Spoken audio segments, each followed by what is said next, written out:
ఇప్పటి వరకు రేవంత్ రెడ్డి గారు ప్రభుత్వం వచ్చిన తర్వాత మొత్తంగా సైట్ విజిట్ సర్టిఫికేట్తో 6 ఓబీ కాంట్రాక్టులకు టెండర్లు పిలిచారు. ఈ 6 ఓబీ కాంట్రాక్టులు కూడా రద్దు చేయాలి.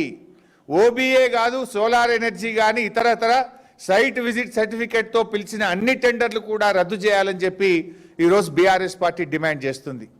జైపూర్లో సింగరేణి కడుతున్న పవర్ ప్లాంట్లో కూడా అనేక అవకతవకలు జరిగినాయి. త్వరలోనే ఆ విషయాలు కూడా బయట పెడతాం. దాని మీద కూడా కిషన్ రెడ్డి గారు విచారణ జరపాలని చెప్పి మేము డిమాండ్ చేస్తూ ఉన్నాం.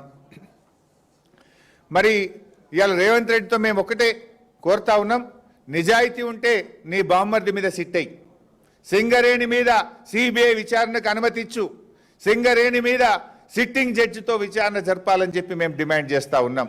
బీజేపీని కూడా మేము కిషన్ రెడ్డి గారిని కూడా ఒకటే అంటున్నాం, కాంగ్రెస్ బీజేపీల మధ్య ఫెవికాల్ బంధం లేకపోతే, మీ మధ్య ఫెవికాల్ బంధం లేకపోతే ఇప్పటి వరకు పిలిచిన అన్ని టెండర్లు రద్దు చేయాలని, దీని మీద పూర్తి విచారణ జరపాలని కిషన్ రెడ్డి గారిని డిమాండ్ చేస్తున్నాం. మీరు సిట్టింగ్ జడ్జితో జరుపుతారా, సిబిఐతో జరుపుతారా, జరపండి. అన్ని విషయాలు కూడా బయటకు తేవాలని చెప్పి కూడా మేము డిమాండ్ చేస్తున్నాం.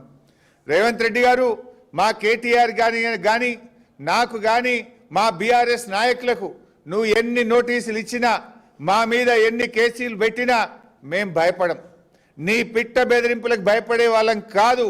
నిన్ను వెంటాడుతూనే ఉంటాం, నీ స్కాములు బయట పెడుతూనే ఉంటాం. ఈ రాష్ట్ర ప్రజల సంపద కాపాడడం కోసం ఏ త్యాగానికైనా బీఆర్ఎస్ పార్టీ సిద్ధపడుతుంది. ఇది ప్రజల ఆస్తి, ఇది ప్రజల హక్కు. మీ స్కాముల వల్ల రేపు ప్రజల మీద విద్యుత్ బిల్లులు పెరిగి ప్రజల మీద భారం పడుతుంది. ఈ రాష్ట్రం కోసం, ఈ రాష్ట్ర ప్రజల కోసం ఎంతటి పోరాటానికైనా బీఆర్ఎస్ సిద్ధంగా ఉంటుంది. నీ సిట్లు, నీ లట్లు, పొట్లు, నీ చిల్లర రాజకీయాలకు మేము భయపడే వాళ్ళం కాదు. ఇవాళ కేటీఆర్ గారిని కూడా అనవసరంగా మీ యొక్క స్కాములు బయట పెడుతున్నారని, ఇండస్ట్రియల్ స్కామ్ బయట పెట్టారనో ఇంకొక స్కామ్ బయట పెట్టారనే ఇవాళ వారికి నోటీసులు ఇచ్చారు. మీరు ఎన్ని నోటీసులు ఇచ్చినా మా పోరాటం ఆగదు. ప్రజల పక్షాన 6 గ్యారంటీల కోసం ప్రశ్నిస్తూనే ఉంటాం. నేను 420 హామీల కోసం ప్రశ్నిస్తూనే ఉంటాం. నీ అవినీతిని బయట పెడుతూనే ఉంటాం. Thank you.